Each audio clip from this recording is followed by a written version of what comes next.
वप्पा सीताराम आश्रम पर भगवान विष्णु रूपी शालिग्राम पहुंचे बारात लेकर। माता तुलसी के साथ हुआ धूमधाम से विवाह। नमस्कार, सत श्री अकाल, जय श्री राम, जय सालासर। आप देख रहे हैं सालासर न्यूज और मैं हूं विनय प्रजापति। तुलसी विवाह देश भर में बड़े ही धूमधाम से मनाया जाता है।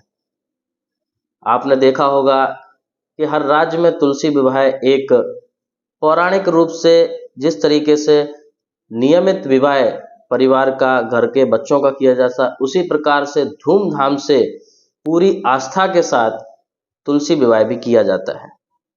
पौराणिक कथाओं की माने तो बताया जाता है कि भगवान विष्णु वृंदा नाम की जो युवती थी उसके यहाँ गए थे, शालिग्राम बने थे, उसके बाद तुलसी विवाह हुआ था। पौराणिक मान्यताओं के अनुसार बताया जाता है कि वृंदा नाम की लड़की का विवाह एक राक्षस कुल में हो गया था, जिसके बाद राक्षस जो जलंधर था उसका युद्ध देवताओं के साथ हुआ और जिसमें वृंदा ने अपने पति के विजय के लिए एक व्रत रखा था। इस युद्ध में जब देवताओं ने देखा कि शायद वो जलंधर नामक राक्षस को नहीं हरा सकते, तब वो सब दुखी होकर भगवान विष्णु के पास पहुंचे। भगवान विष्णु से सभी ने आराधना की कि आप ही हमारी इसमें मदद करिए। तो भगवान विष्णु जलंधर का रूप लेकर वृंदा के महल में पहुंच गए। जैसे ही वृंदा ने देखा कि उसके स्वामी उसके घर पहुंच चुके हैं विजय होकर, तो उसने पूजा छोड़कर अपने स्वामी के चरण स्पर्श किए। उसके बाद जब उसको पता चला कि ये हमारे स्वामी नहीं, जलंधर नहीं, कोई और है, तब उसने वहां पर उनको श्राप दिया, जिसके बाद से वो शालिग्राम बने। शालिग्राम का ही विवाह तुलसी के साथ किया जाता है, जहाँ पर जो वृंदा थी वही तुलसी का रूप लेती है। उसके बाद ही भगवान विष्णु यानी कि शालिग्राम का और जो वृंदा युक्ति थी वो माता तुलसी बनती है। उसके बाद उनका धूमधाम से विवाह किया जाता है।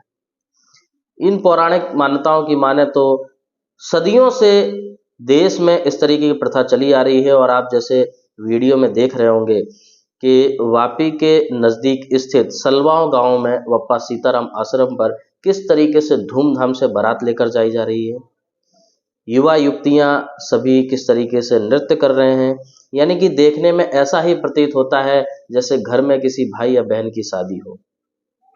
सनातन संस्कृति भारतवर्ष में ही एकमात्र इस तरीके की मान्यताएं, आस्थाएं और पौराणिक कथाओं के द्वारा इस तरीके के कार्य किए जाते हैं जो शायद विश्व में कहीं पर भी ना किए जाएं। वप्पा सीताराम आश्रम पर अन्य प्रकार के कई ऐसे सामाजिक कार्य किए जाते हैं जो समाज को कहीं ना कहीं एक अच्छी दिशा की ओर लेकर जाते हैं।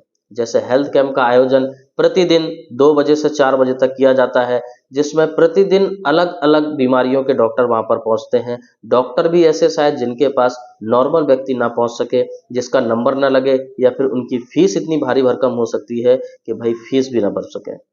लेकिन वप्पा सीताराम आश्रम में जो ट्रस्टी हैं उनके द्वारा इस तरीके के कार्यों को किया जा रहा है जो समाज के लिए कहीं ना कहीं सफलतादायक है और सराहनीय कार्य है। तो ऐसे संस्थाओं से जुड़िए, ऐसे संस्थाओं के कार्यों को बढ़ाइए और समाज सेवा करिए। देश विदेश की खबरों से जुड़े रहने के लिए देखते रहिए सालासर न्यूज। जय हिंद, जय भारत।